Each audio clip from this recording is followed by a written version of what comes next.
How many times have you bought scissors in this year, or let's say since you started your fashion business?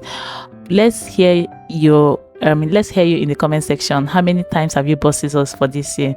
So the first way to sharpen your scissors is by using your needle. So this is hand needle for stitching, hand needle. So all you have to do is to, more like you want to cut through the needle, you keep cutting and cutting with your scissors. You are trying to cut the needle, but you can't cut it. But so that's what you're going to be doing, going back and forth till the tip of the scissors as well.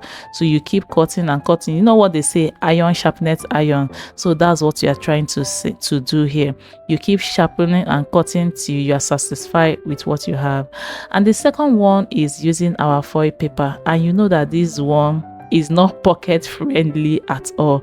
But if you have a foil paper, you have foil that you've used before, or just like you say, my own is rumpled, it's something that I've used before, all you have to do is to take it and then use your scissors to keep cutting through the foil as small as you can, a bit by bit. As you cut, you know, iron sharpeneth iron is going to sharpen your scissors.